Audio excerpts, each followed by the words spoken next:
Look, it's a flood. It's a flood. It's flooding. Get away. Quick, we need to get to higher ground. Open the floodgates. There is record of you beating me on that one. Yep. But now we're starting cold, and you have to try again. Oh, man. So, okay. Well, I did What's your favorite difficult verse? Everybody always jumps to Rap God, right? But that's so generic, right? Like, No, I was gonna start with, that crazy story I was telling you about. Oh, okay. Once I was done editing Jam's podcast, and he was telling that story of the the NSA scam and everything. Yeah. So that one happened to me. I got that one a week ago. Okay. And I was rising up and crashing through. This is Doc and Ziggy with the Flood. Keep your death threats to 140 characters or less. And as I was saying, I was reminded... That's a tie. Alright, it's a wash. No. Because I totally was leading it. I get it. Anyway, so I was reminded... Anyway, you were reminded... of the Jam story. So this guy calls me, and he's like, your name and everything is registered to a rented car in Texas, found with blood and drugs and everything. And I'm like, what the fuck? I've never even been to Texas. So they're asking how much I have it, how much I had in bank accounts, and they were asking where they had all my public records, where I lived and everything. We need to know where your funds are located at. Yeah, and I'm I have 2 checking accounts, and they're like, how much is it? I'm literally $2. Sir, listen, this is no laughing fucking matter. And they're like, all right, so we know what you're up to. And they're like, do you have any physical? You're going fucking down. They're like, do you have any physical collateral? And I'm like, I have my car and my laptop. Don't play any fucking games with us. They go do you have any gold or jewels or anything? This is the United States government you're fucking with here. Do you know what kind I straight up answer him. I'm like, well, I have my magic cards.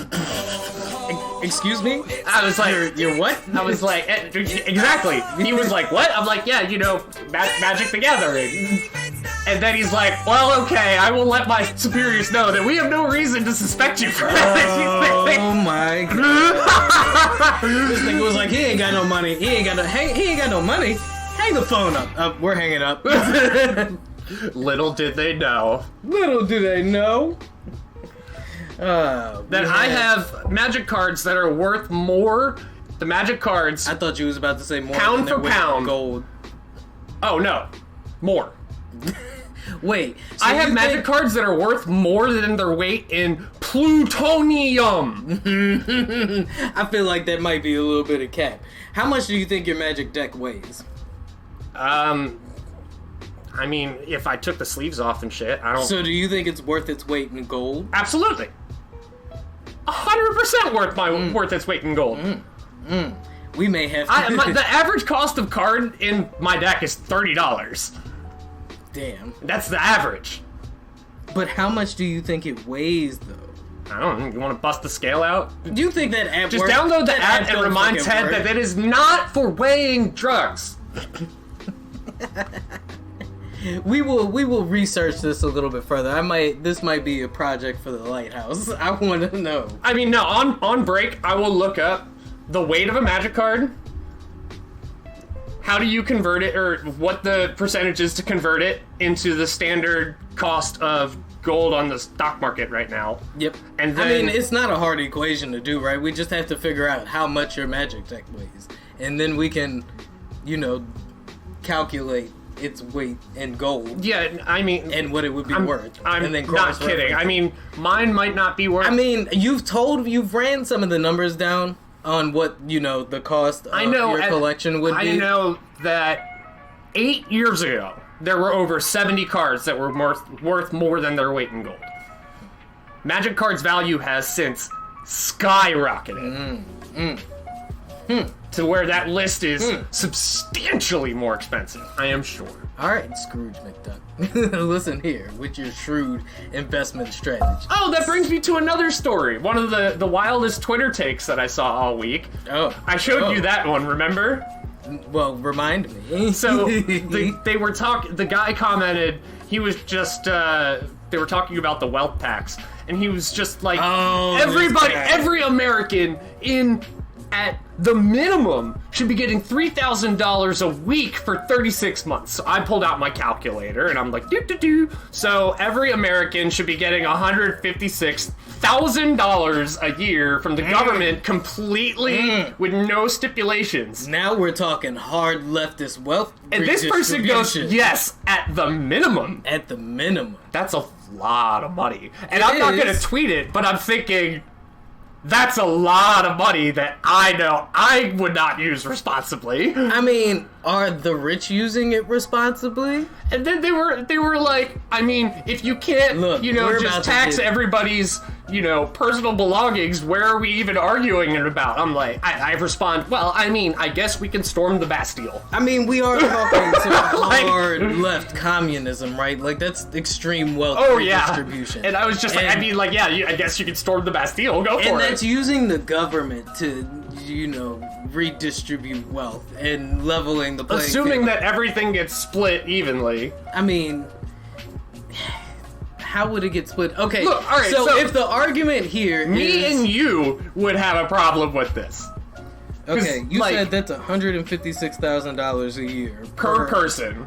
Let me see something right now. That's also untaxed, and that is assuming that every single dollar from the tax does go to the redistribution. Hi, Ted. According to the 2020 U.S. Census, there are 329.5 million Americans. So you multiply that times 156,000.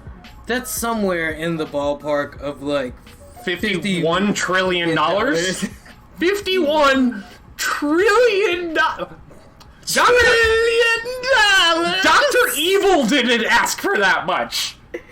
51 trillion. Whew, God, yeah. Wow. The stimulus package was like 1.7 trillion.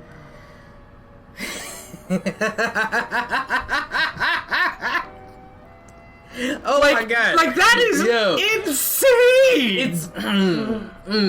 Yes. It is. And then they were like, insane. well, no, and then remember the other part? And then they're like, well, and then we'll never have to work again. And I'm like... See, those kinds of arguments if that's like what people are talking about when it comes to the left, I get why they think they're insane. That's my point. That's what I was getting ready to say. Those are the kinds of arguments that make the conservative right and even like centrists who are teetering on the idea, back off with and clutch their pearls. Like, nobody work ever again. That's an insane idea. That's just nuts. No, people are going, it's nuts because it's not sustainable. No, it's not even that. Like, systematically, I think human beings are creatures that need to not work, because that sounds like a capitalistic argument. But busy. Productive, yes. Like, we have a sense of productivity inside of us. Left up to our own devices, eventually, after the fun of not having anything to do wears off, we will find things to do. That's why people started, out of necessity, right now, started this agriculture podcast has stuff. been something I've been productively doing, and it's helped keeping me sane. Yeah, so exactly. Things that keep you productive help keep you sane. So nobody would sit and not work for the rest of their lives. That's crazy talk. Maybe like a 2% margin of error, which, out of, 329 million people, a 2% margin of error accounts for 20,000 people would not do anything. But that's still a small amount of people compared to the rest of the population. Can you just look up the gross domestic wealth of America? Just to put it in perspective, how insane that number is. 22.32 trillion. This person is... Okay, but here are some reasons why these figures that we're coming up with aren't, really equating to the what would actually happen. excuse me. Is that just basically like government money? No, the total of the population, first off, let's start there, I'm sure is also including prisoners, so it's not likely that prisoners would get a portion of that. 6% less of them in Texas right now. And we have a pretty high prison population. So one of the highest in the world? Actually, it might just be the highest in the world. Yeah, I'm pretty sure it is the highest in the world. I mean, the highest reported prison population, wink, wink. I'm sorry, I didn't, look. F is for friends that do stuff together, G is for the gulag! Exactly. But, yeah, so, I don't know. It's not a realistic idea the way it was put by this guy, but wealth redistribution is something that should be considered, especially considering the fact that the wealth gap is the highest that it's been since the 1920s. Yeah, but asking for double the GDP yeah of the country. God, that was double the GDP. Like, yeah, no, and I also argue though that the GDP is that low this year because of COVID. So, like, I don't know, maybe go back to 2016 and see what the it's GDP still like was. When I heard that, and anybody that's listened to this pod know that, like, we're like, yeah, you know, Andrew, yeah, give us $1,000 a month. That would be sweet. But the GDP was actually lower in 2016. Like, I would pay off my entire car in 3 weeks. That would be nice, wouldn't it? Wouldn't it be fucking nice if you could do something productive with the money that you had instead of, you know, just barely surviving? But I admit, I probably, when it comes to need, I don't need $156,000 from the government. Realistically, I don't. On the average American household, that means husband, wife, 2 children needs about $4,000 a month. Yeah, this person was like $3,000 a week per American. So, like, if we could break these, let's play with this idea though. Like, if we can break these numbers down a little bit. Right, so what would you give the average, if you could redistribute wealth, what would you give the average American household? Meaning husband, wife, and 2 kids. So I'm just gonna take whatever you say times, like, I'll say 3 because of 2 kids, right? So I said 4,000, so you're gonna give them $12,000 a month? No, I'm saying whatever I would give myself, I'd multiply times 3. Okay, so what would you give the average single American adult? Alright, so I mean, if I was just, like, to cover my monthly bills, and... Do you think the $1,200 from the stimulus check would cut it for your average, everyday, college, collegiate, like, you know, American? I mean, I'd say, like, to cover my bills at, like, $1,200 a month would make me have no financial stress. So $1,200. Like, I'd be able to, like, with what I would pull in. I mean, right now we know I'm not working because of COVID destroying the gig job. Yeah, the gig economy is shot. But I would be able to, you know, take the money that I get from work. I'd still be able to put some aside and also live, not like extravagantly, but like comfortably. Like, I could go out to dinner on a Friday and not feel terrible about it. Yeah, exactly. So, I mean, yeah, the kind of money you would need to feel comfortable in your expenses and still contribute to the spending habits that keep a thriving and booming economy. Yeah, so I'm saying, like, yeah, $1,200 a month would probably cover my bills. I don't need $3,000 a week. But under what you just That's how I end up with a cocaine problem. Yeah. Damn. My man said I would experiment if I had that much money. What the fuck you think these rich people are doing? How you think we getting all these, like, weird DMT experiments and shit? And, you know, Epstein. Wow. Epstein. Well, he was into all kinds of weird, like, medical research, like the fucking, Completely unrelated. You like how I'm a walking billboard right now? way to just derail an entire. Absolutely. Absolutely. It's what I do. Oh man. Now, since I did completely derail that conversation. Yeah, I guess we don't need to go into that thought experiment anymore. You know, this hard leftist talk might get us a little investigated. Hi, Ted. So, wild story. Ooh, 3 wild stories in a row. San Antonio Spurs All-Star. Oh, this is not a personal one. No. DeMar DeRozan. So somebody tried to rob his house, and so DeMar came downstairs and literally chased him out of his house. Damn, strapped up, ready to go. I don't know. He just Texas, like right? I didn't.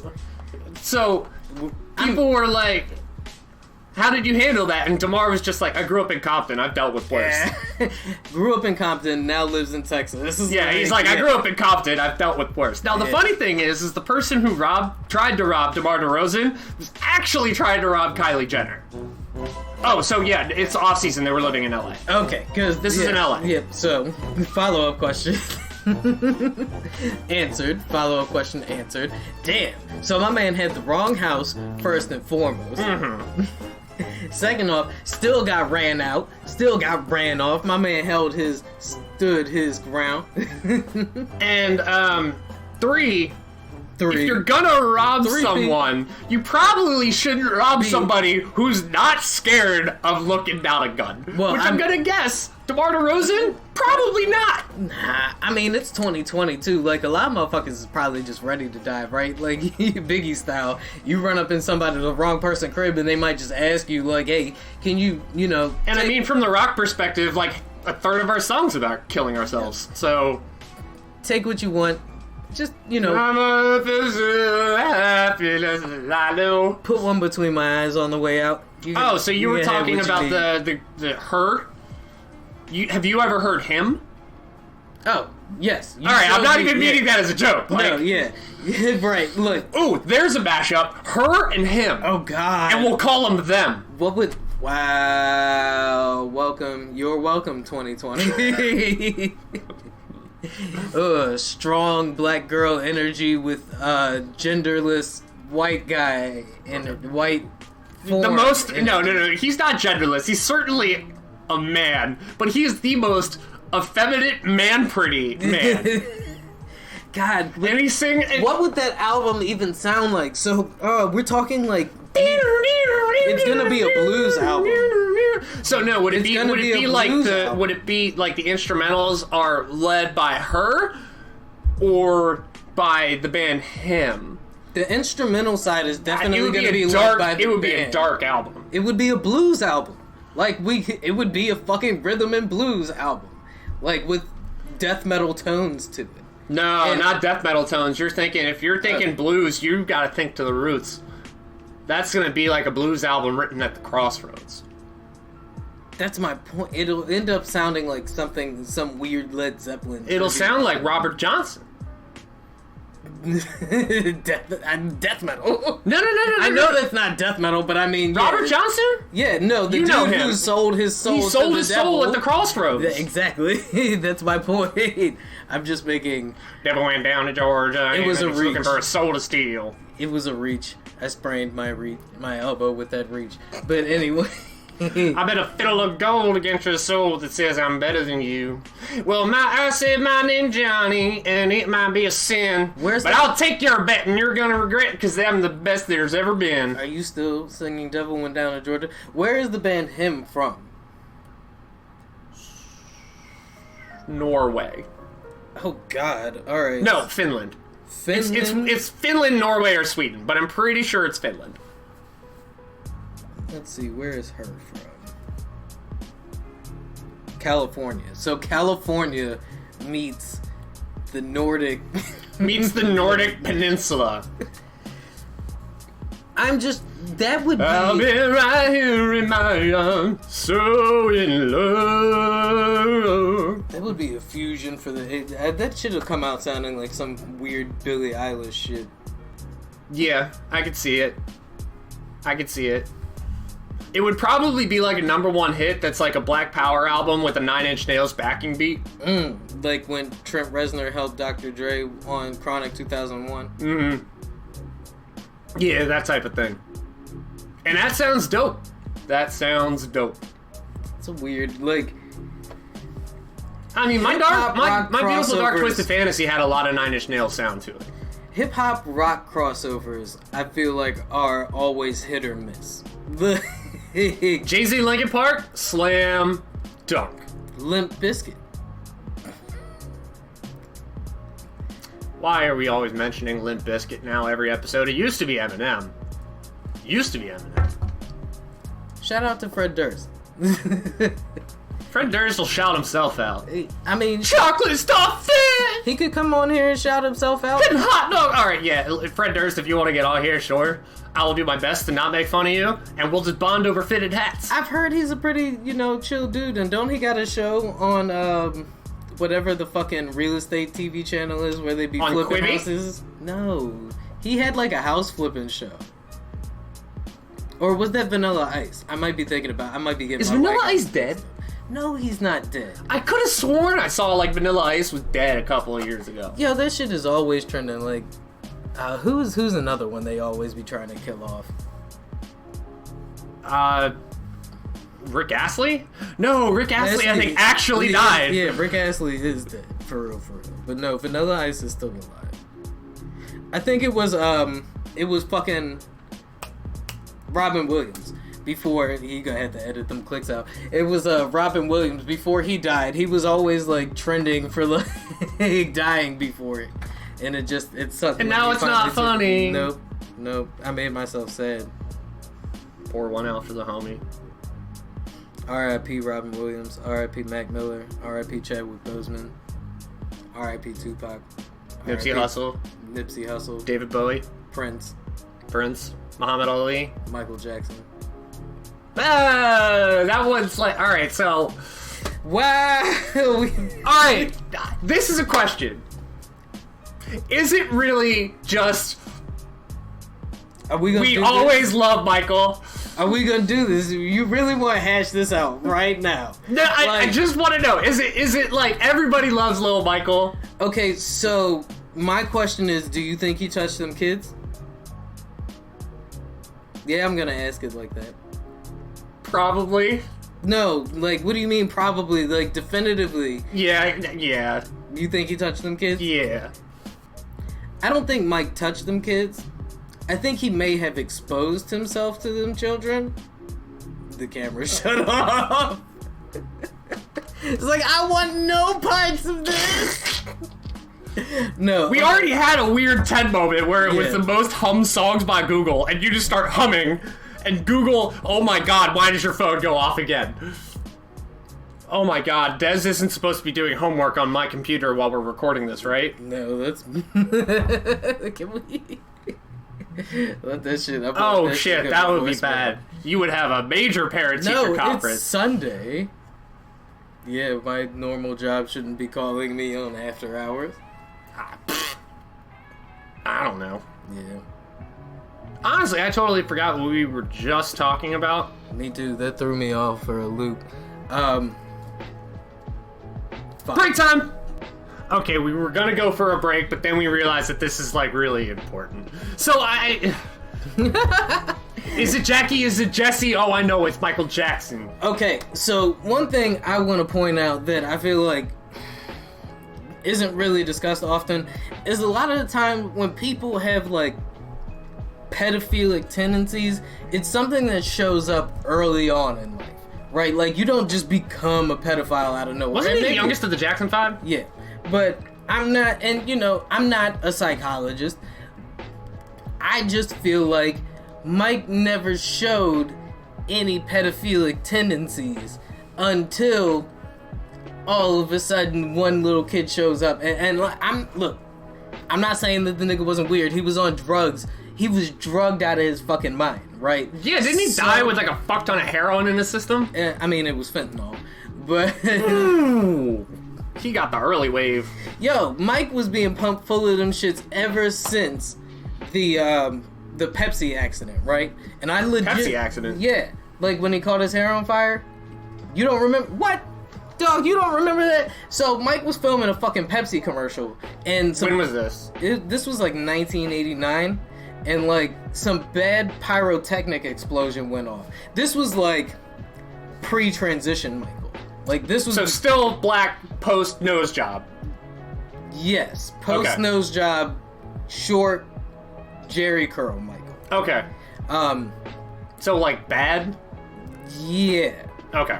And this was like Michael on top of the game. Yeah. Like before he became like a tabloid joke. He was the king of pop. This was when Michael was putting like weird shit into the tabloids for them to talk about. Because like I don't know if you know that, but like the whole hyperbolic time chamber thing, like that came from, he planted that story. He used to call the tabloids with fake stories about himself all the time. That's hilarious. Yeah, he was like trolling them before, and then it got out of hand after the Pepsi commercial shit. Which was when he was filming a Pepsi commercial and a bad pyrotechnic explosion happened that caught him on fire, causing third-degree burns all over like the back of his skull and like his face and shit like that. And that's why the Jerry curl went out of style. And that is when Mike got really weird, Joe. And it's because they were pumping him full of all the drugs he could afford. And all I'm saying is, when you that high all the time, maybe you do some questionably dumb shit. And I'm not saying Mike was fucking them kids. I'm just saying, maybe Mike was high and doing questionably dumb shit. And somebody decided to take advantage of that. Because legitimately Mike did some questionably dumb shit. So, all I'm saying is, yes, rest in peace, Michael Jackson, because he's not R. Kelly. Another thing. He's not R. Kelly, is all I'm trying to say. Does my delegation take the L? I mean, Conrad Murray was black, so... But so was Robert Downey Jr. I feel like we all take the L for Michael Jackson. Just a societal L? Yes. I'm going to blame that on society. It's the Kanye thing, right? Like, you get so famous to a point where all you were surrounded by is, like, yes men. And nobody around Michael went, hey, maybe it's cool for you to have a park for kids, but maybe you shouldn't let them in your fucking bed, yo. Like, that's a little weird, Mike. Like, nobody around this man who's worth, I don't know, probably what would be today, like, billions of fucking dollars. When nobody around that man went, yeah, like, that part... Cut that shit out, bro. Like, you're gonna ruin the money for everybody. No, they just kept pumping that nigga full of drugs, and he was like, I wanna be like Peter Pan. And they were like, sure, Mike, just sign the checks if you can. Bars! Like, come on. Bars! Bars! Unintentional bars! I don't know. Maybe I'm, making excuses for something because I'm having a hard time rationalizing with the fact that one of my heroes may have been, like, Predator, but calling Mike one of my heroes too might be a stretch. Yeah, but I mean, like, I'm also... Lord knows my delegation's got some problems. Yeah, I mean, I'm also willing to fully accept the fact that R. Kelly is a predator, right? But R. Kelly was sexually abused. The dude's a weird dude, Joe, and it's because he's mentally... I mean, y'all saw the fucking interview. He's mentally not all the way there, I've seen the episode of the Boondocks. That episode of Why do you support R. Kelly? Because he good. Yeah, I mean, I'm all for separating art from the artist, right? But also holding people accountable for their actions is something I truly believe in as well. And yeah, I don't know. R. Kelly got some work to... Maybe he need Yanla. I don't know. He needs somebody to fix his life. But on that note, break time!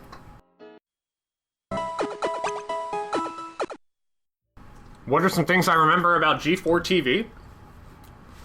I remember Adam Sessler and Morgan Webb on... I can't remember the name of the show, but I just remember we all loved to make fun of Adam Sessler.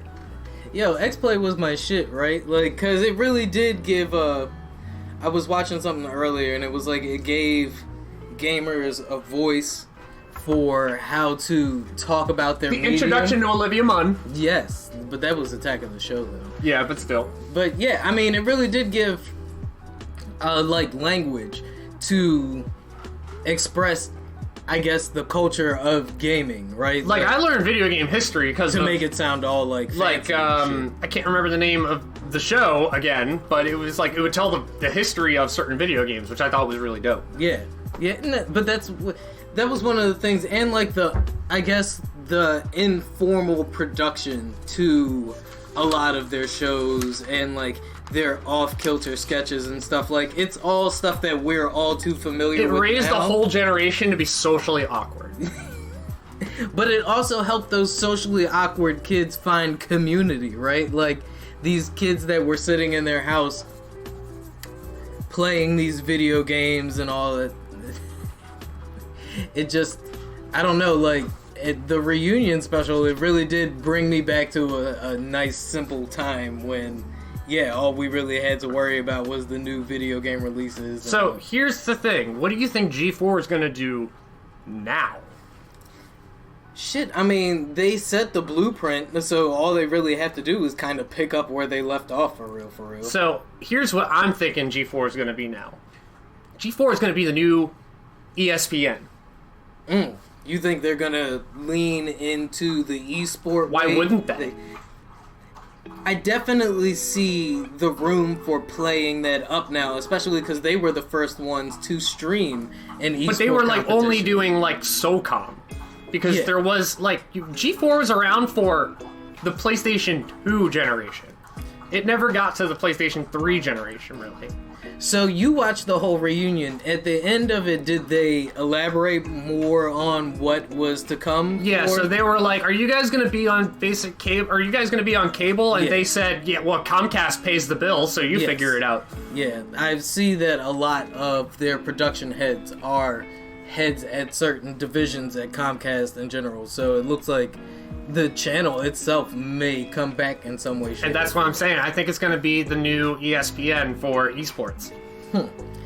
Why wouldn't they have like an hour-long show each day, like giving us updates on NLS? Like, I could see that being an LCS. aspect of the channel, right? Like maybe even the main focus of the channel. But I think they would be doing an extreme disservice to themselves if they didn't bring in some of these Twitch streamers and allowed them to expand. And you have, kind of shows that just bring in culture, like how ESPN has Jalen and Jacoby.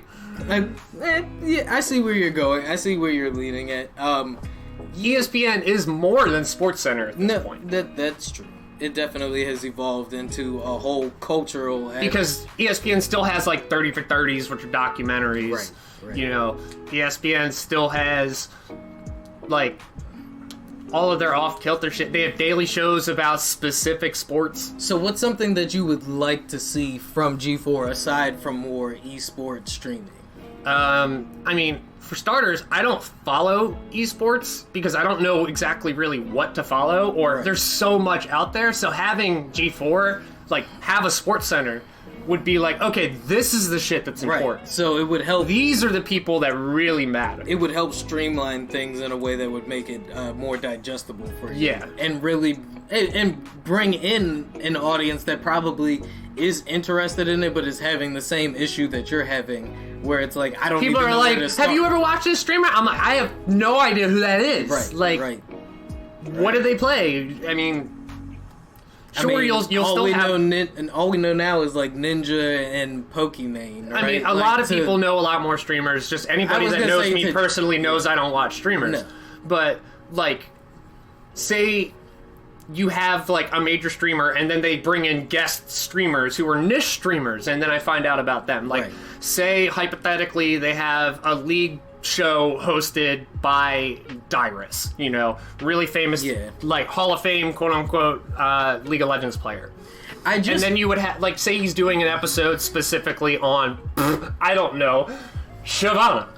He would bring in a Shyvana one-trick streamer to, like, go and be a guest. Right. I just don't want G4 to lean too much into, I guess, what collapsed the channel in the first place, which was the like public access attitude that they had, you know, where things were too fast and loose on the channel, and I don't want them to spend too much money too fast on unsustainable things. Like, I don't want them to get too not get enough money so where they have to do unsustainable things. Right. I don't want them to get to the point where they're just running fucking Ninja Warrior all day. Well, I'll tell you for one thing, they're not going to run cops anymore. Or cops. Yeah, I'm like, yeah. That's what G4, I was like, what's going on? Like, when they stopped being a video game channel, that's because... And they started airing, like cops, and then that Codebreaker show, I was like, that's weird. You know, I kind of just want to watch that. You know, I like the History Show. I like Attack from the Show. That was the other thing. I always knew what games were coming out because of Attack of the Show. And X-Play and stuff like that. Mainly X-Play. I would like to see them also, though, bring on some of these, like, YouTubers and Twitch streamers and let them expand upon, like, some of the other things that they're doing outside of their gaming. Yeah, no, that was one of the things I saw. So there's apparently a really big wrestler who did, like, streaming and things like that. Oh, for real? Yeah. But because of WWE rules, they're not allowed to stream, like it's in their contract or something like that. So eventually he was just like, screw you guys, like, I do better streaming than I do as a wrestler. That part. So now he's on G4, like, he's gonna be a G4 personality. Xavier Woods? Yeah. Yeah, okay. Yeah, because he was the first one that came up under wrestlers that stream on Twitch. Mm-hmm. So, I mean, that part is cool. Like, I'm interested to see where this new channel is going to go. And like I said, if they're going to carry that same attitude and vibe that they had the first time around. Because my friend Justin told me perfectly. He was like, you know, the wrestlers we grew up watching were like, you know, college athletes who couldn't make it or anything like that. Wrestlers now are people who grew up on wrestling. Yeah, and train themselves and condition themselves. They're nerds. Wrestlers.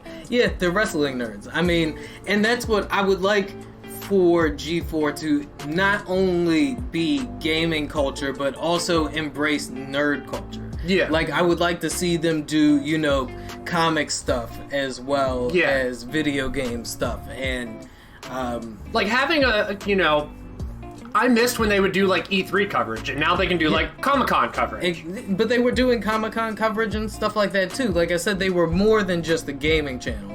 And that's why I said I don't want them to lean too much on the esports thing and become strictly a gaming channel, because I feel like that'll put them into too much, even though gaming is huge now, right? Like, I would love to watch, you know, like that Video Game History Channel, and then I'd watch a game at X-Play, and then, you know, like, if I got an hour long, like, Sports Center, quote-unquote, of esports, I would totally watch that. Well, like... But I just don't want to... Like, you're right, I don't want to just watch nothing but esports. Video game stuff all day. Like, Nerdificent, the podcast, just ended, and it would be tight if, you know, Nerdificent was brought back on G4 and a visual platform instead of a podcast platform that allowed them to explore nerd culture in a way, or maybe even and use visuals, right? Or maybe even pick your boys up, you know, hit us up, give us a bag show, and bag. Let us surf through pop culture, because that's also a part of, like, gaming culture and shit like that too. So, I mean, gamers care about politics to an extent, and we don't just talk about politics and stuff. Like, we're done. We don't want to anymore. No, I mean, thankfully. Like I told you when we were off recording, I read a Trump tweet and I was like, you know what? This doesn't matter. Nope. It doesn't matter. I mean, it does to an extent, but we don't. It doesn't have to be the main focus of events anymore. But yeah, G4, hit us up. Give us that bag. So speaking of G4 coming back and all of the stuff that they can do with internet gaming, fuck Ajit Pai. Yes. You have resigned. FCC, let it be net neutrality. Yeah, hopefully we get net neutrality back. You know, it's just another piece of another round in the snowball effect. That reminds us all that none of this is normal. Drop mic, we're done. Half an hour in, we're it. That's it, we're done. Some people would probably be all too happy with that. They'd be like, thank God, a short episode. Look, if that's what you wanted, why did you come here? There are other podcasts for that. But it's like, stay here, though, because you know you love it here. Yep. Just chill in the lazy river. Just on your raft. Like I said, though, another round in the snowball effect that is the removal of the Trump presidency. We are watching another one of the toxic pieces of this puzzle being removed. Draining the swamp. They reversed the repeal of DACA the other day. The House of Representatives voted, not unanimously, but overwhelmingly to overturn the marijuana criminalization effort and Smoke weed every day. and overturn nonviolent felony charges on criminal marijuana possession.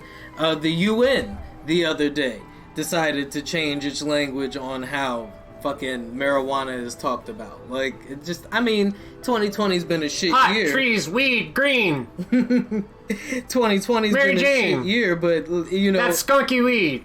in the things that we can be thankful for, Ganja. What are some other ones? grass, Grass. gas, Grass, gas, diesel, dope, smoke, smoke, peace pipe. peace pipe, I feel like that's peyote. So now you're taking a trip into psychedelics. Have you ever done any psychedelics before? Should we I discuss have done that? acid twice. Once it worked. And Once I've it done worked? What do you mushrooms mean it once. Did the mushrooms work? The mushrooms, when I took them, it was in like a year after high school, and me and my friend just wanted to like chill out and watch the visualizer to a Pink Floyd album because we wanted to live in a stereotype. And my brother was like, get out. So then we moved to the garage, and then he was like, get out. And I was like, why are you taking both? And then he punched me in the face. And then I went outside, and I was like laying in the middle of the sidewalk, really pissed off. And then my friend John drove up, and he picked me up. And then, no, wait, I forgot the part when my mom gave me 2 Xanax. And then we went driving around in the car. Holy shit, so you were tripping on shrooms and Xanax? Yeah, and I remember getting really excited, air drumming along to the song Smile Like You Mean It by The Killers, and then everything else goes black, probably because I was given 2 Xanax. And the Xanax. Then the Xanny bars. By my kicked in. mom. Hello, Mom. Hi, Ted. What's up, John? And then the one time the acid worked, I actually took notes, so I could tell you, like, with timestamps and everything about what I all saw. Because why would you not take notes? I don't know. I mean, like, I would have been great for that 60s LSD experiment. Just like 1147. You mean MK Ultra? The one that gave us all of our celebrities to this day? Oh, yeah. That one. Oh, man. Master reptilian race. But, yeah, I could pull that up. Like, I actually have the notes. Like, I posted them on Reddit just to see what people would think. That's crazy. That's crazy. I remember seeing, like, I was blowing a cloud with vape, and the vapor turned into, like, a phoenix. What? Yeah. And then I remember, like, it felt like ripples are running across my head, and all the colors seemed more vivid, and I remember writing down, Monet is a genius. I went outside, and I swear there was a green tiger in our backyard. But why would there... I mean... And then I saw all of the, like, trees turn into, like, a snake. Oh, shit. Oh, shit. Then the acid kicked in hard, huh? Yeah, no, there was a couple other things. I wrote it all down. Because why not? Like, it was one of those things where it was like, afterwards, I want to make sure I don't forget anything. Damn. I've never... So it's exactly like I'm doing right now. I was gonna say, I've never had the wherewithal to... I've always just been an experienced kind of person. Like, I don't take notes while I'm... Or when I've ever allegedly tripped. Well, I mean, it was just one of those things. It was like, I was in the moment, and then I was like, snap. This is weird. This is cool. Let's Give me like 15 seconds to just like actually write it down and check my watch. And then Yeah, because I was timestamping it too. Oh. You're wild, Joe. So I think the whole experience, if I remember, was like the span of like 6 hours. Speaking of not being yourself in gaming, to tie it all back into something relevant. What, my acid trips aren't relevant? I was also on, what was it, The Verge, I believe, and I saw an article about a Twitch streamer who had all of her videos taken down because she streams under the avatar. Oh fuck, what was the avatar called? And then I just closed the goddamn screen down. So she streams under an avatar, a virtual avatar called Melody, and the artist who designed the avatar was claiming that she still owed him money for the design and put up a copyright claim forcing Twitch to take down all of her videos and streaming videos. And more streamers are opting for these virtual avatars and I guess hosting videos under these virtual mediums. Pokimane, just as we mentioned earlier, one of the top streamers on Twitch at the moment, also just debuted a new virtual avatar for her streams. And I just found that whole idea kind of wild, like not owning the rights to your own body in this sense. Oh, I actually have a funny personal story about a top streamer on Twitch. Okay. So, I was playing Arita, and it was one of the seasons that I was in Mythic, and I played against this person named Bloody, and I had no idea who they were. Turns out they're like a huge streamer on Twitch. Oh, so you were playing against a streamer. No idea who they were, and they were like ranked 10th, and I'm like, oh, cool, I'm playing against a 10th ranked player. My man I was like, fucking destroyed them in 5 minutes. Like, absolutely destroy them. Damn, I bet you that didn't make the stream. And if it did, it was fucking hilarious. I was playing this really crazy deck, and I was just like, duress you turn 1. And they're like, shit. Next turn, Arcanist. People that play Magic will understand this. And they're like, okay, do a thing. And I'm like, attack with Arcanist. Duress you. Fuck your hand. Shit. So it's basically like, imagine you have 5 choices, and then I'm like, I'm gonna take 2 of them away. Yeah. Damn. So you just cut. I'm gonna take 2 of them away by your 3rd turn. And how many turns do you need? It was a lot less after that, I'll tell you that much. Yeah, because if you So, Maddie one night was like, can I use your account to practice? Because you have all of the cards. And I'm like, sure, here, use my account. Just don't play ranked. She messages me and she's like, oh my god, I'm playing against Bloody. And I'm like, who's Bloody? Who the fuck is Bloody? Who the fuck is Bloody? And she goes, she's one of the top streamers. So I check, and I'm like, oh, it's that person. I go into the chat. That person that I completely... Yeah, I go into the chat, and and you know, my Twitch stream is Ziggy Starscream. Right. And I comment, I'm like, wait a second, is this fucking ranked? And they're like, are you stream sniping? I'm like, for starters, I don't know what that means. Right, like, I'm not... And 2, no, I let somebody borrow my account to practice. I told them not to play ranked. And then they were like, oh, you're using someone to account? Oh, you're stream sniping. Oh, you're doing all of these illegal things. Hey, you're probably not even good enough to beat me. And I go, what are you talking about? I busted your ass the other day in 5 minutes. And then, then she just gets butthurt for the entirety of the stream, and she kicks Maddie's ass. Damn. And she's like, oh man, you must be trash. I'm like, no, that's literally not me. Yeah. I will play you and fucking destroy you. Like, let's go. Let's go. If you gonna talk that hot shit, then you best not jump off the pot. And then I see all of these things, it's like she's getting invited to like this like players championship and everything, and I'm just thinking, I'm like, I fucking destroyed you. Wow. Like, wow. Like, not even close. Damn, my man said it was not a contest. No contest. You got washed. Stop talking. And even better, if we ever played again, I have such a mental advantage now. Because I already know how you roll. Not only that, and be like, now is it me? Or is it me?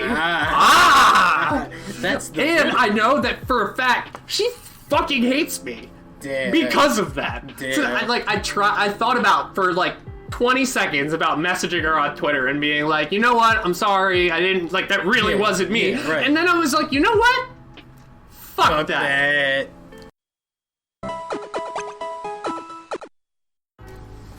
Hey, he turned the Christmas lights on. It's all festive in here. I hope you guys are having a good holiday season with all the COVID nonsense and all that's still going on. Alright, so let's just blow through some of this, rest of this news stuff real quick. Oh, so They're gonna restore DACA. Yes, I mentioned that earlier. Yep, DACA is getting restored. Ajit Pai is walking out. 2 vaccines are really in the works for COVID. Yes, and So that means some of this might potentially be coming to an end soon. I know that they're going to give the first wave of it to health workers, which makes total sense. Yep, and I guess with that we will discover whether or not this vaccine is actually worth, or these vaccines are actually worth their salt. So I don't know. They're saying it looks like 6 months, maybe less, depending on how things happen. Another one of this isn't as quite of a fast hit, but Pokemon actually was not able to use Kadabra in the anime or the card game since like 2006 because Uri Geller, the famous 70s magician famous for bending spoons, he said that like because the Japanese name is a corruption of his name. His name is Uri Geller, and then the Japanese name for Kadabra is Urine Geller. Oh, for real? Or Urine Geller, something like that. I did not know that. So it's a direct, like, Alakazam's Japanese name is Houdin. Or Houdini. Okay. Okay. So, you go from sham, I bend spoons to, the greatest escape artist of all time. Right. For the 2 psychic, magical Pokemon. Yeah, and then the baby version is just the guy who, wrote books about it and stuff like that. So Yuri was putting a hard stop on them reprinting. Yeah, because he was like, you guys are making me look like a devil spawn. So his whole thing wasn't that they're not paying him money. He was just upset with the portrayal of... Wow. Yeah. Wow. Yep. Petty School 101. And recently he was like, you're allowed now! And we're like, alright, that's cool. Fuck you. Thank you, that's you're cool. gracious. How honorable is He even said, my very rare Kadabra card. And I'm like... Wow. So essentially, he created a demand market so he kind of inflated the value of this card by... More like he was just throwing out a fishing line for relevancy. Remember me. Remember me. Alright, I have some title shifts. Okay. You ready for some title shifts? I gotta think of a sound drop. Right now, the one I have in my head is a toilet flush. Wow. Lay it on me. Alright, so, the first one. Jesus. It's a great starter. Alright. Jesus and Russell Brand. What? You don't have to change the art very much. So, Cesar Borgia? No, more like get him to the Greek. Alright, so I'm thinking if you replace Jesus and get him to the Greek with Russell Brand. Wow. Or no, you replace Russell Brand with Jesus, and then you put the get him into the Greek Russell Brand into the New Testament. So you just want to see Jesus hopped up on a bunch of drugs on his way to a performance. When the world flips you across. What kind of music do you think Jesus would make?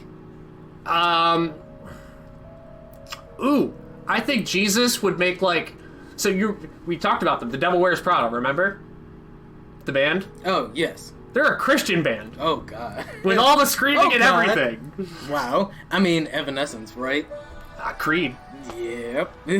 What's another? I feel like Jesus would have better taste than to make a band that sounds like Creed. Isn't Godsmack a Christian band too? No, they're not. Mm-mm. What's the name? I'm not the one who's so far away when you feel the snake bite. I feel like there's another one that I'm vein. missing.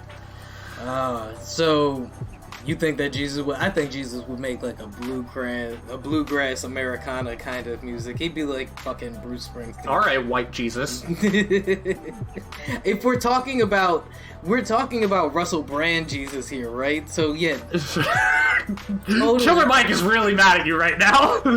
You're the one who came up with the switch. No, Killer Mike is mad at you, my guy. Why is it that white hippie-like people trust brown people with beards so much? Well, they want to believe in enlightenment and in all the media portrayals of enlightenment and all of, when people talk about mystical experiences they had in India, it's always that part of the world that emphasizes spirituality and the idea that the Hindu religion is a more ancient, more complex spiritual religion as opposed to the Indian yogi figure is the white Jesus figure of white people. 100%. So for white people who don't know, white Jesus in the black community is a mythical creature that has enormous power, right? It's insane for anyone to believe in a deity that doesn't look like them, right?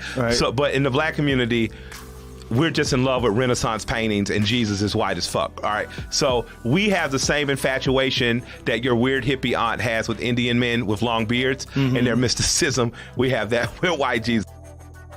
Definitely like a Bruce Springsteen cover band kind of Jesus. Those songs would be lit. All right. I mean, don't rub. What was it? Rub the furry wall. Like, when the world flips you, Jeffrey. Stroke the furry wall. All right, here's another one. Harriet Tubman. Oh God, what is with you today? And Tiffany Haddish. What kind of high class coonery are you trying to do to Harriet Tubman? Oh my God, I cannot let you sully the name of such an honorable woman. No disrespect to Tiffany Haddish.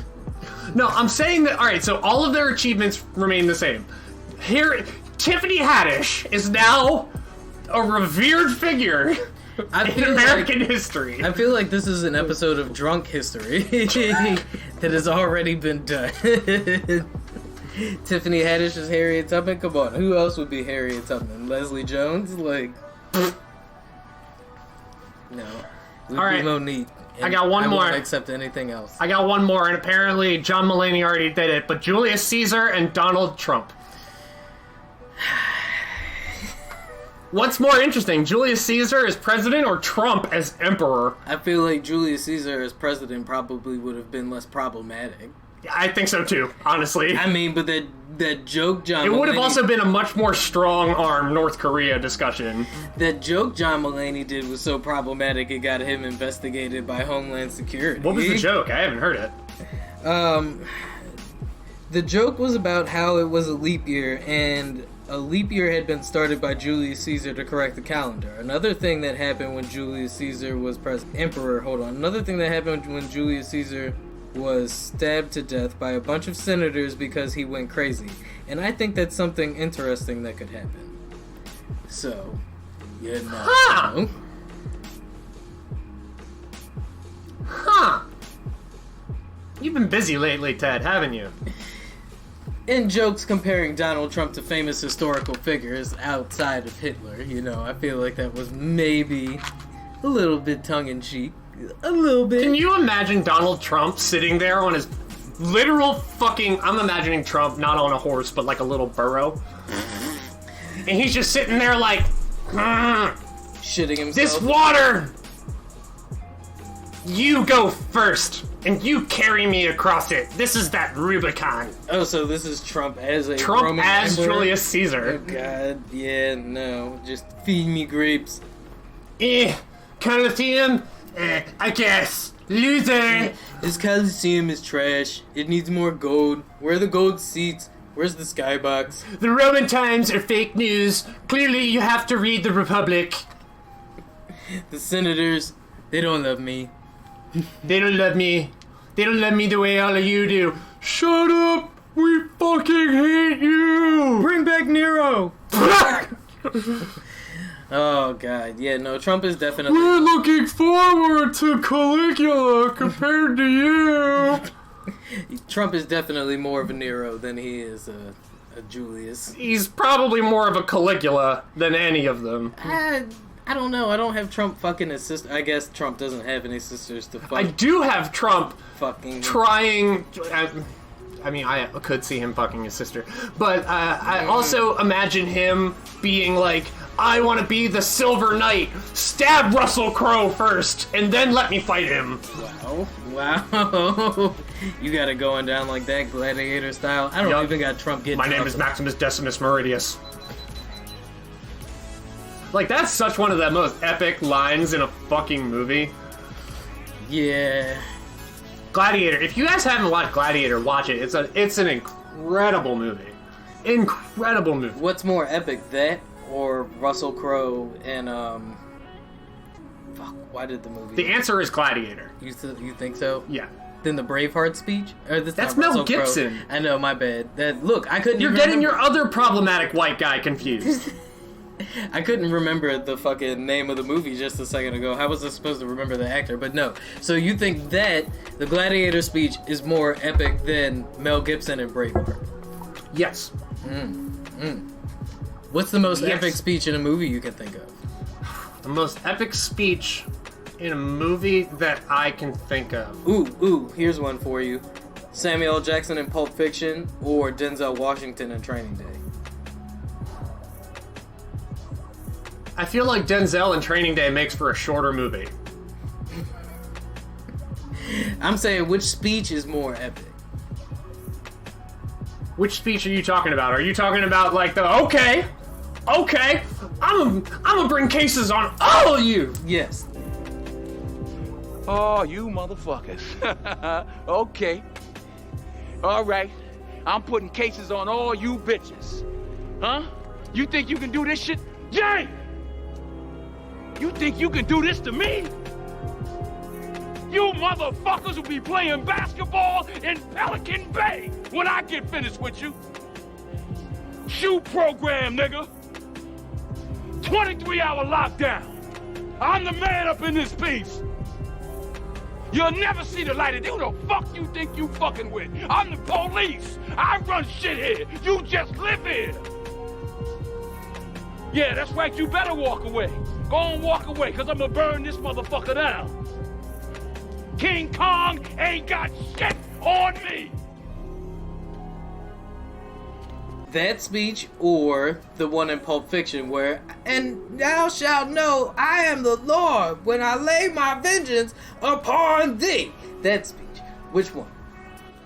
Oh, I'm sorry. Did I break your concentration? I didn't mean to do that. Please, continue.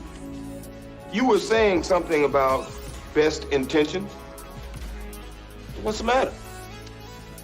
Oh, you were finished. Oh, well, allow me to retort. What does Marcellus Wallace look like? What? What country you from? What? What ain't no country I ever heard of? They speak English and what? What? English, motherfucker! Do you speak it? Yes. Then you know what I'm saying. Yes. Describe what Marcellus Wallace looks like. What? Say what again? Say what again? I dare you. I double dare you, motherfucker. Say what one more goddamn time. He's black. Go on. He's bald. Does he look like a bitch? What? Does he look like a bitch? No! Then why you try to fuck him like a bitch, Brett? Yes, you did. Yes, you did, Brett. You tried to fuck him. And Marcellus Wallace don't like to be fucked by anybody except Mrs. Wallace. You read the Bible, Brett? Yes. Well, there's this passage I got memorized. Sort of fits the case. Ezekiel 25:17. The path of the righteous man is beset on all sides by the iniquities of the selfish and the tyranny of evil men. Blessed is he who in the name of charity and goodwill shepherds the weak through the valley of darkness. For he is truly his brother's keeper and the finder of lost children. And I will strike down upon thee with great vengeance and furious anger those who attempt to poison and destroy my brothers. And you will know my name is the Lord when I lay my vengeance upon thee. I'm gonna go with King Samuel Kong L. ain't got shit on me. I'm gonna go with Samuel L. Nope, I can't condone it. I can't condone it. King Kong ain't got shit on me. It's so epic that now every time somebody knows they're about to get taken out, they say that shit, Joe. It's translated into other fucking movies at this point. Yeah, but I mean, so if I'm thinking like great monologues, I'm thinking a lot of like, so the one that really popped into my head, and it's not the words itself, but it's the whole mannerism and how he portrays and owns the scene. Yeah. And it's Joker when he goes into the mob boss room. You would. And he's like, no, and just the whole way he commands it, where he's like, Yeah. I'm gonna make this pencil disappear. Heath Ledger's performance was A1. It was definitely A1. What's another one? What about Christopher Walken in True Romance? It's a good one. Jack Nicholson, and I can't remember the name of the movie, but he's like, you can't handle the truth. Oh, that's not A Few Good Men. God damn it. I can't remember the name of the movie either, but that monologue is epic. I'm trying to think of another one. I can't think of. Let us know. Robin Williams in Good Will Hunting. You guys Also Robin Williams in Dead Poets Society. You guys hit us up. Let us know what you think are some of the most epic movie monologues of all time. You can tell me about all of Shakespeare's sonnets, but you can never tell me what it feels like to be in love with someone, to be in love with a woman. Oh, I finally saw that episode of the Animaniacs where they had the rap battle, by the way. That shit was all the way corny. It was all the way. I mean, cute. All the way. It was totally cute or whatever. Haha, good job. But this shit was still all the way. All the way corny. Their little Kanye West clone or whatever the fuck it was. Like the embodiment of hip hop. I feel like everybody's bars were hot doo-doo garbage. Everything was trash. Everything was trash. They totally could have got somebody else to. I mean, come on, like Tyler the Creator was on an episode of Regular Show. Like Mark Hamill voices a character on Regular Show. He also, of course, is Luke Skywalker. Oh, he skips. He skips. He is also, of course, the Batman the Animated Series Joker. Yes, the Joker. Yeah, no, that like I've said I'm that. sorry, all my Heath Ledger stands. I want to watch. I want them to make a Batman movie with where Mark Hamill as the fucking Joker. No. They have the perfect physical castings for the Joker and Batman, and then they just voice over the entire movie with Kevin Conroy as Batman and Mark Hamill as the Joker. I would watch it. I would watch the fuck out of that. Oh shit, Mark Hamill is also in fucking Metalocalypse. I mean, Mark Hamill is one of the most prolific voice actors. Yes. Yeah. Just like Phil Lamar. Yeah. Shout out to like Mark Hamill is a cultural icon. Well, I have some potential deepest of state marketing.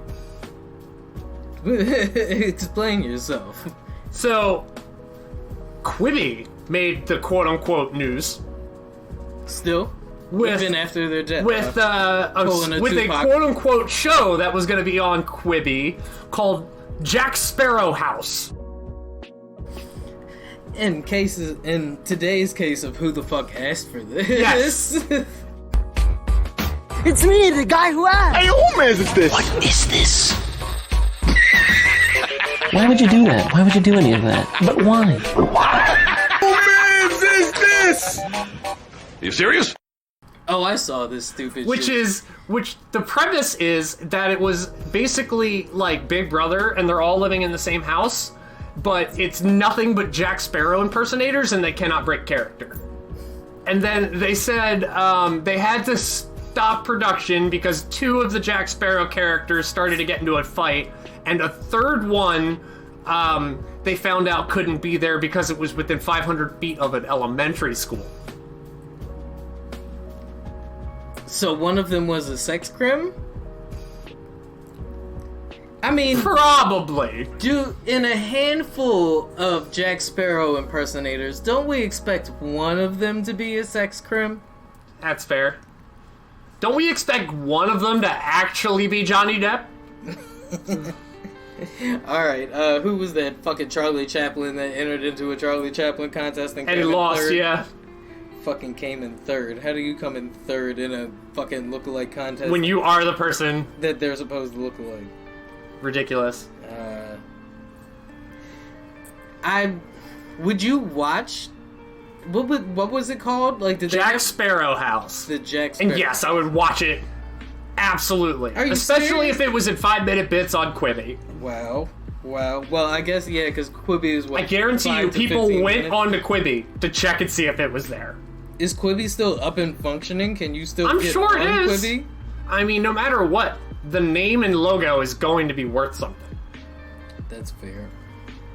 I guess now... It's like after- Blockbuster. Like, the name and logo to Blockbuster in itself is probably what keeps that one Blockbuster open. After the rush of publicity they did for it, you would hope that I mean, it's kind of like G4, right? How G4 is still, like, iconic after all these years. Yep. To the point I mean, where... Quibi's not G4, but No, it didn't we have- know what Quibi is, Right. and we know what the logo looks like. Right. So that's inherently going to be worth something. So, Zig, as the year wraps up here, Spotify did its weekly, roundup of your listening trends and... Yep. My number one song was Answer to Yourself by the Soft Pack My this year. number one artist trending this year, or streamed for me, was Freddie Gibbs. Mm-hmm. I didn't check my number one artist. I just remember my number one played song was Answer to Yourself by the Soft Pack, and I got a couple of friends who messaged me screenshots of their most listened to podcast, and it was The Flood There you go. with Doc and Ziggy. Look at that. Look at that. Don't you love to see it? Don't you love to see the prosperity being reined in? Mm-hmm. We want to say, so we set like a really low goal a couple of months ago, and we officially have broken that goal. Woo! High five! Hey, check that out. We Look at doubled y'all, the number and of we our couldn't have done it Without you any guys. of y'all. We doubled the number of Spotify subscribers we had since then. Yes. Hey, let's triple More that. than double. Let's triple that. Let's quadruple that. Get your boys on G4 TV. Hashtag get the flood on G4. No, Let we'll come us up with- interview Joe Rogan. We don't go on his show. He comes to us. Let us interview Olivia Munn. Let us interview Thurgood Marshall. Whoa. Let us interview Jon Stewart. And Thurgood Marshall. But we go viral if we interview Thurgood Marshall. Yeah, I mean, how could we not? How could we not go viral if we interviewed Jon Stewart? I mean, I'm talking about interviewing a dead guy. And we wouldn't even go viral for the interview. It's these guys figured out how to bring people back from the dead. I was just gonna. And let the that first keep going, person was right? Thurgood Marshall. I was just gonna let that. I wasn't even gonna address it. I was just gonna see how long we could keep going without addressing the fact that Thurgood Marshall was dead. But speaking of dead things, let's tie up these top streaming albums of the year. Okay. See which ones we should put to rest here. So, number one streamed album of 2020, according to Billboard, was Post Malone's Hollywood Bleeding. Yeah, it's fine. Lil Baby with My Turn. Alright, that's fine. Cool. Did you listen to any of that? I've listened to some Lil Baby over the year, yeah. Roddy Ricch, please excuse me for being antisocial. Completely clueless. No? The Box? I just hit a leg with the box. Nope. Alright, look. Harry Styles. Out of the box. Wow. Taylor Swift at 5 with Folklore. Fuck her. Lil Uzi Vert with Eternal Take. Eh. Shoot for the Stars, Aim for the Moon, Pop Smoke. After Hours with The Weeknd. Number 8 with Juice WRLD. And number 10 was... Wasn't Juice WRLD Juicy J? No. Juice WRLD was that young boy that died earlier on, and I want to say it was earlier on this year. He's the one on that feature with Eminem, Godzilla. Oh, yep. Yeah. And number 10 with Luke Combs. So country music coming in at number 10. I feel like most of this is dominated. The top 10 is, I'm surprised here, is dominated by mostly rap, pop rap, but I don't... I'm surprised, but I'm not surprised. Pop music is rap at this point. Yeah, exactly. That's why I'm surprised, but I'm not surprised. Billie Eilish didn't make the top 10, but she was number 11. The Hamilton soundtrack is still on here in the top 20. Do we listen to pop music because we're miserable? Or are we miserable because we listen to pop music? Frozen 2 soundtrack was up here at number 13. What? Still? Yep. Jesus Christ. Frozen 2. Yeah, Hamilton is still on here, right? So, I don't know if this is entirely reflective of people's attitudes Does this year. Lin-Manuel Miranda spit bars? I would like to see him battle someone of his corny caliber. Lil Dicky? Ooh, that would be good. I was gonna say Chance the Rapper. I would watch a versus of Lil Dicky and Lin-Manuel Miranda. I would totally watch that. Would go viral. What do you think was the top, the number one song streamed out this year? WAP. I mean, that was fairly late in the year. It's actually Blinding Lights by The Weeknd. Then Circles with Post Malone. Then Roddy Ricch at number 3 with The Box. Then Dua Lipa with Don't Start Now. What was the Post Malone song he did with Ozzy? Oh, God. That one was really good. I like that one a lot. Post Malone. I love seeing all the tweets in the aftermath. They were like, this Ozzy guy, he's gonna go places. Oh, it was Take What You Want. Yeah. That's not even in the top 20 songs of the year. Anyway, I like that one. You want to know what number 20 was? What? Watermelon Sugar by Harry Styles. You want to know what Rolling Stone considered... So they did their top 500 songs a couple of years ago. You know who had the number 1 and the number 500? Who? David Bowie. Damn, for real? Yep. Number 1 and number 500, huh? Mm-hmm. Man Who Sold the World. I believe it was Man Who Sold the World for number 500, and then number 1 was Heroes. So, who do you think was the number 1 artist of this year? Let's go with Lil Baby. Post Malone. Oh! So this was the year of Post Malone, and that kind of makes sense, right? You know, staying at home, being dirty. Yep. Everybody just kind of in that dazed and confused lifestyle. He looks like the guy that you would buy mids for $10 from. Exactly, and that's been this kind of year. Hot mid. Like that is the perfect way to describe Post Malone. He looks like the guy you buy mids from. And it's almost the perfect way to describe this year is hot mid. Hot mid. Hot bunch of hot mid. Break time.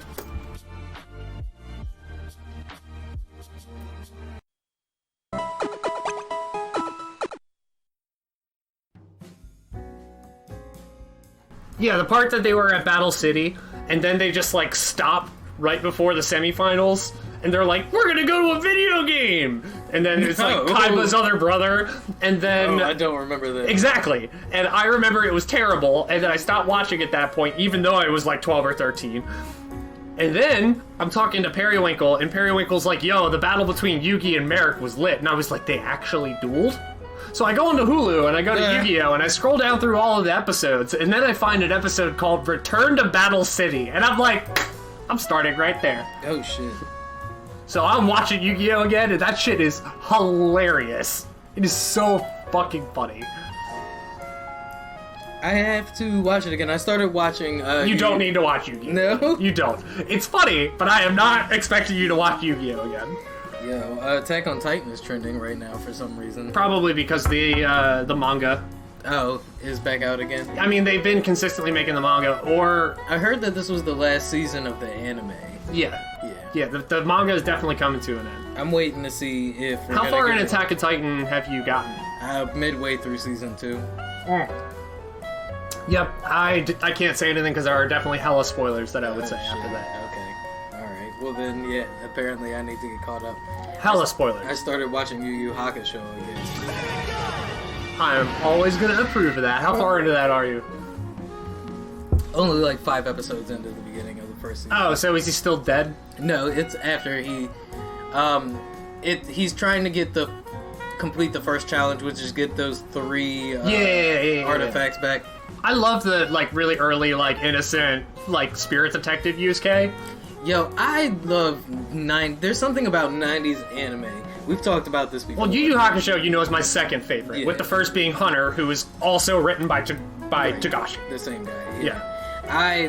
My first favorite anime, my top favorite anime of all time, I've said this before, is Hellsing, the vampire anime. I mean... I've got a place in my heart for, like, mid-90s, even earlier than I was watching some Gundam Wing earlier this week. G Gundam, all that shit, man. It's the hand-drawn anime that I really love. You know? Like, it's just something about the scenery and the way they set, like, the mood with those, like, set pieces that... it's just... Before they started doing that stuff. Yeah. Yeah, before it became really niche. Well, I mean, like, and- we've talked about the difference between your favorite and what you consider the best. Yeah. Anime is the only thing that I have a layover, and I think Hunter x Hunter is I think it's the best, and it's certainly my favorite. I don't know, because, like, you know, then you get things like Akira or, like, Perfect Blue and stuff like Akira that. I set in its own category because it's a movie. Yeah, that's fair, but I mean, it's still anime, though. But and it just, like... doing something within 2 hours versus 148 episodes. Yeah, I mean, that's fair. As far as visual representation, Akira is certainly the best hand-drawn. I'm just... It is yeah, that's what I'm unquestionably the saying, best like, hand-drawn anime. There's something about, like, the skill and the technique it takes to, like, capture some of the things that they capture in these, and, like, anime food is another thing that's always, like, trending. Always looks better in anime. Yeah, that's what I'm saying, but the time and the detail they take to capture, like, the essence You see a of bento Japanese box in an food anime, culture. and you want to order a bento box. Exactly. It's part of what, like, these weebs love about... Have you ever watched Food Wars? Yeah. Foodgasms? Yes. Like, that's my point. Food's so good, your clothes explode off. That's my point. Like, fucking... And then you can go from, like, Akira to Bo, and it's just, like, it's still... You're still in the same realm, right? JoJo. Yeah, that's the perfect combination of those two. JoJo. Oh, God. And just, like... I don't know, some of the fantastical elements what's of your sci-fi favorite? culture. Who's your favorite JoJo? Two questions. I don't Who is your have favorite one. JoJo, and I don't. what is your favorite JoJo arc? I don't have one because I haven't gotten far enough into... JoJo is a bit much for me to digest, yo. It's one of the things that, like, I've tried several times. Have you gotten the stands? I don't even think I've gotten past the hormone thing. Like, I get to... Every time I try to watch Masters JoJo... of Pele Yes. looks like somebody who would tie your girlfriend to the train tracks. Exactly. That's my point. It's just something so off-kilter about JoJo. You did pick up all of the, like, Western music references, right? Absolutely. A fucking Speedwagon and shit. Like, come on. Zappelli? Literally add an N? Like, come on. Yeah, no. SCDC? Yeah. I thought that shit was cool. Like, JoJo is one that, like, I catch episodes of, but I don't know, like, what the fuck I'm watching the entire time. I mean, that's kind of a good way to just describe JoJo. Yeah. My favorite JoJo. Never quite my know what favorite the fuck you're JoJo watching. is Joseph, the second JoJo. Okay. My favorite JoJo arc is the first JoJo arc with Jonathan. Mostly just because I love Castlevania, and it's basically Castlevania. Do you remember Shaman King? Yup, I remember Shaman King. They're supposed to be bringing that joint back. It also basically stands. Yeah, that's why I brought it up, right? Yep. Because, like, that's where I'm comparing, I guess loosely I'm comparing it to Shaman King, or my loose visual memory of Shaman King, and I'm like, that shit used to go, right? And there's just certain things about JoJo that I can't get past. So we were actually looking it up the other day. So you remember, like, Jonathan's arc is like super Castlevania, right? Yeah. So it turns out the first issue of JoJo came out about a year after Castlevania came out. So homage or plagiarism? Probably, no, I think inspired by. Possibly inspired, because Jonathan's arc is so much like Castlevania. It is, though. It is, though. I mean, Dio and the whole vampire aspect of it, right? Yep. Like, that's another thing I keep trying to get. So I'm like, is he a vampire? Is he a demon? He's definitely a vampire. Demon vampire? He is like, a vampire with vampire powers pushed to the extreme. It's And almost vampires like, are already broken. It's almost like if the Mask turned Jim Carrey into Dracula. I'm not gonna lie, I've thought about, like, assuming I get to pick what kind of vampire I am. I think being a vampire would actually be pretty lit. As long as you can choose the clan that you're a part of. Yeah, like, I don't want to be a Twilight vampire, but I would totally be a Castlevania vampire. Or like a Blade vampire. A Queen of the Damned vampire.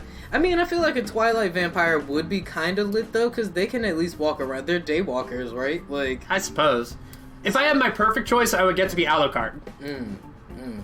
Ooh, which Alucard, though? Because this goes Castlevania Alucard. Nah, man. I would definitely pick fucking Helsing Alucard. Oh, Joe. yeah, that's right. But, alright, so the reason you mentioned Daywalker is because Alucard can go out in the day. Since he is, like, I mean, he still has to be in, like, shade. Yeah. But he's not gonna, like, that's evaporate. Fair. Yeah, my Alucard can't go out during the day. No. But he can also turn into a demon shadow dog that eats people. Oh, yeah. Like, He is what I like to call, I call him a Yu-Gi-Oh card.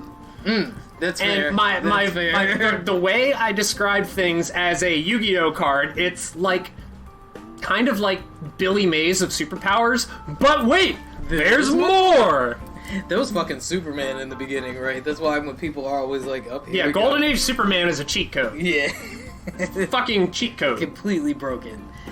Completely broken. I'm just like, you all don't realize the kind of like.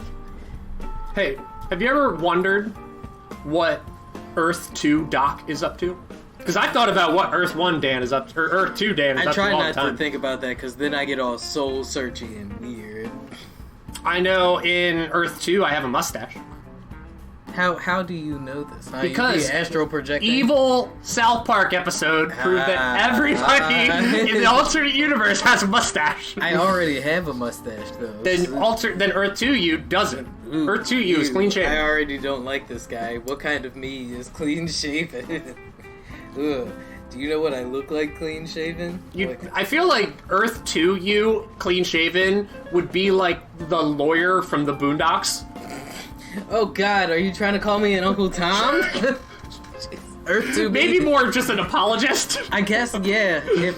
If Earth 1 me is all rough-faced and scruff and like unapologetically black, then Earth 2 me may be like a clean-shaven, apologetic Sammy Davis Jr. Oh God, or like fucking Wayne Brady.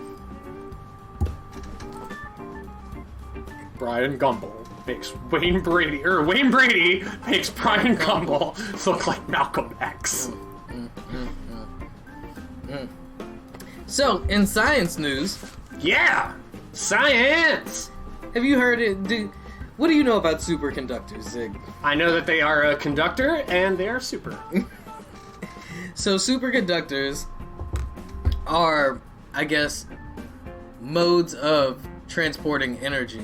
Now, what are regular conductors? We know them as, like, the interior of wires, like copper, silver, gold, platinum, and really high things that can transport energy, electrical impulses that translate into energy for things like your smartphones, and like maglev trains. From what you've told me, is each conductor changes the amount of friction on the electricity passing through. Yes, actually, a lot of energy is wasted because of the friction, and superconductors allow energy to pass through these modes without any friction. So pure energy. So essentially, I guess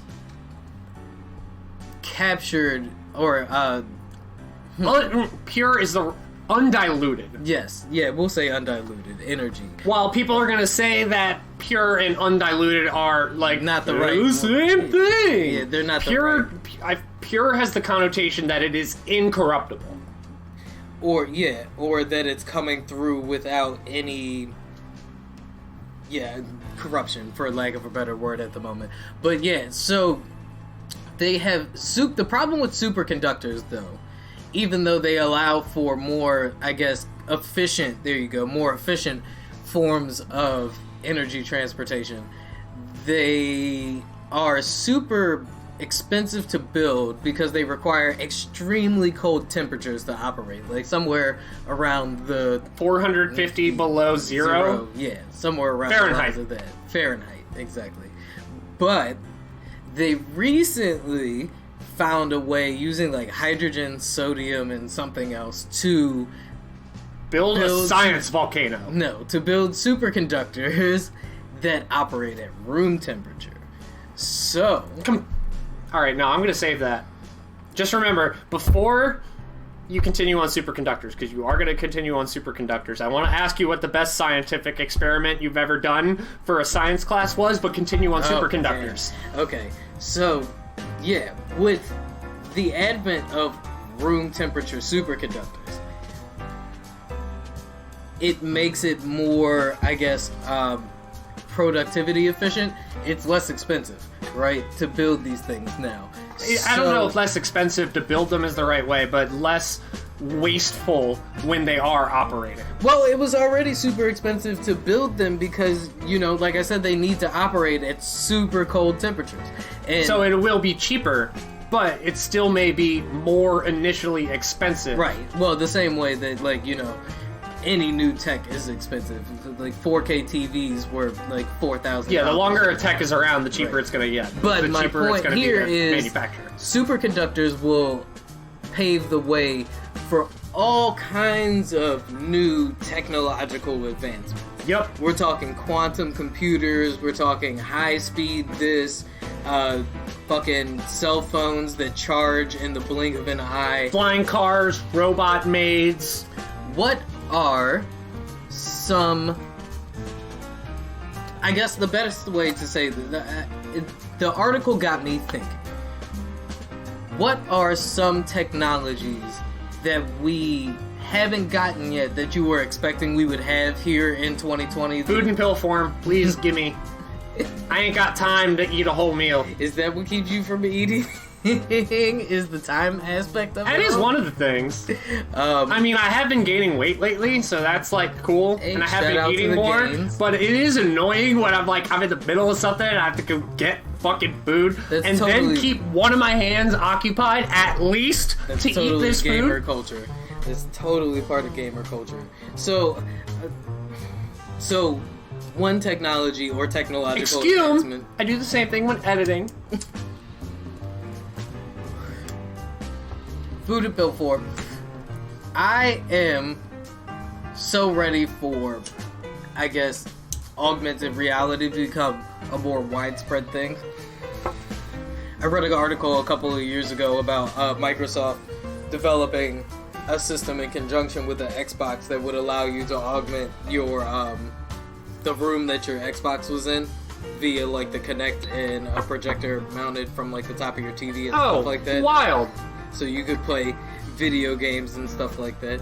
I don't know if superconductors will help in the advancements of those technologies, but like I said, you never know. Potential that here we could end up with like touchpad chargers that charge your phone in like under 5 minutes. I mean, mine already charges pretty damn quick, too. That's what I'm saying. Like, these lightning cables are already charging phones at full potential in like under an hour. So. Yup. And mine's even a wireless charger at this point. I can just sit there on my computer and just use my phone like normal and just drop it right back onto the wireless charger. Sometimes I forget that it's a wireless charger and not a coaster. I mean, we have phones. My phone now has... I mean, it does double as a good coaster, but... Yeah, my phone now has the capability to charge other people's phones wirelessly. So with, like, superconductors in the phones, like, imagine what kind of shit you could do with that. I mean... Think about what you can already do with your phone. That's actually future tech that I did not see the smartphone. You didn't see the smartphone?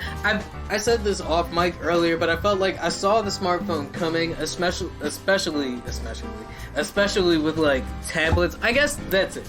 I saw tablets coming, right? Because like everything from Star Trek to fucking Fifth Element may have had. Because you remember what we used the original iPhone for? Do you really remember? Look at this cool lightsaber app! Yeah, that kind of the flash gun app! The coin flip app and shit. Like, yeah, early. Now, like, that's what I'm saying though. Like, we're getting to the point now where these smartphones can measure whole, like, surface areas and, like, layouts of rooms and stuff like that. So, we're now unveiling all these 5G technologies, and if these superconductors, these room temperature superconductors, get to a point where we can build like servers and stuff that operate off of this shit, it won't be long before we have quantum computing. And you know, prosthetic bodies that you can drop your brain into. I already said didn't we talk about this last Yeah, I don't want to live in Ghost in the Shell. I don't know. If my body can feel at a rate where I guess even if I could get like stabbed and still feel it, like that's a dark place. I mean, like Killer Mike said on the Joe Rogan podcast, he was like, I know I reference this interview all the time, but you guys should watch it. It's a really good interview. I mean, I've referenced Behind the Bastards all the time. But like, I mean, like that one specifically. Yeah. Killer Mike was like, yeah, you know, if I'm about to die, like, and I got some stuff I gotta do, yeah, and drop me in a robot for a couple of years. I feel the same way, you know. I'm like, look, there's so much that happens here, like. What?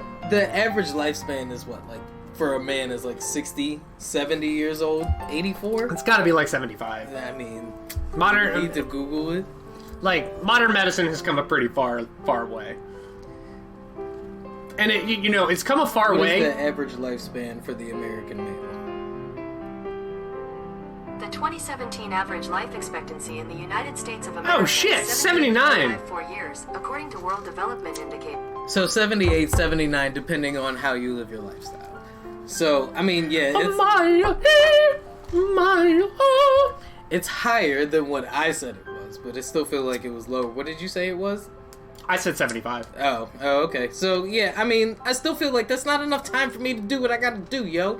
Like, Rome wasn't built in a day. I haven't jumped off a building yet. How the fuck am I supposed to establish an empire? I guess in when I do 78? that, it could be when I'm 75. Wow, that was dark. That was dark. So I remember in science, in Spanish in high school, there was a project where we had to do a timeline of our entire lives, including into the future. But I was clever and lazy, so I had myself curing AIDS on my 22nd birthday, and then dying in a skydiving accident the day after. Wow. So I only had to do like 10 events. It was great. I got an A. Of course. Also, like, a note, like, are you okay? Yep. I was gonna But say. here's you the didn't really get an weird evaluation thing. after that? I won a Buffalo Wild Wings, like, contest for, like, football or something like that. Wow. And the one that I got was a free flying lesson. Oh, and this is when I was 21, and I was like, no. I don't know about this. I did not end up using it. Yeah, nah. See, that's one of them things that, like, I've always thought I would go skydiving. It's like, it may be a coincidence, it may also be a sign. Same thing I feel about bungee jumping, right? Like, yeah, part of me wants to try it. The other part of me feels like, why put yourself in situations like that? You know what I feel like the worst part of bungee jumping would be? The first sling back. Yeah, I don't know. I feel like all the blood would rush to your head, and you probably black out by like the third bungee down. With my sinuses, I probably black out halfway down. Like, anything that comes, like, that involves me being upside down doesn't work out well for my nose. So I told you, like, I go hike in Patapsco. Yeah. And, like, there's a spot where, like, you can actually swim. Like, it's really, like, a 9 feet deep spot of the river. Oh, okay. And there's, like, 15 feet above, there's a bridge, an overpass where people drive. Yeah. So you can jump from the overpass into the water. That's a far drop. And it's, like, a 15-foot drop. And, like, for the first halfway down, you think you're gonna die. And then for the second way down, you kind of just accept that you might die, and then when you come up, you're like, that was a blast! Yep, I didn't hit my head on a rock. Well, you pencil dive. You're not an idiot and dive. I might have died. You see, like, I'm so tall that I can't dive unless it's like a 13-foot pool. That's fair. Yeah, 'cause or I I have to do like the long dive.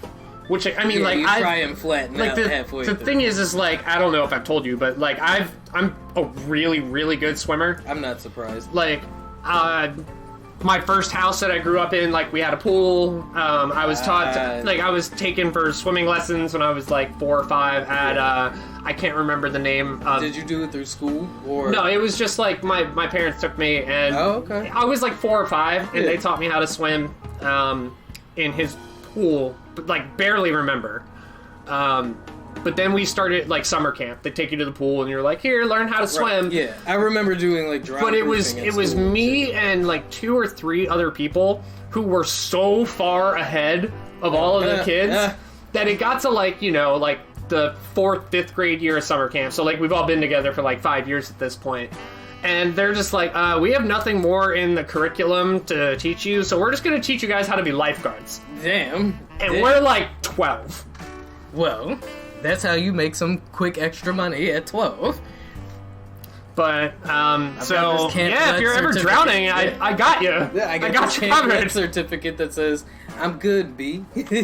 But yeah, like, I love the water. Yeah. Like, when I was able to actually just, like, go swimming, it was so, like, mentally calming. Clearing, yeah. No, I feel you. It's something like that about being on the beach for me. I'm a water sign, so... Yeah, that's fair. I'm just an Aquarius. I'm just a crab. A cancer crab with a shell that doesn't protect them from any emotional pain whatsoever. Damn. Yeah. There's something there. Ladies and gentlemen, I hope you've enjoyed this episode of The Flood. Just remember that follow us at The Flood Pod on everything. We follow our followers. Always. Remember, none of this is normal. Take care of yourself. Deuces. Look, it's a flood. The flood. It's flooding. Get away. Quick, we need to get to higher ground. Open the floodgates.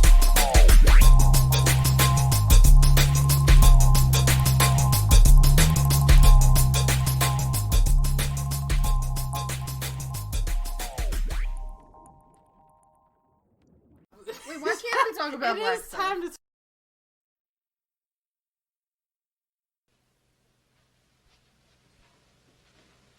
You're still here?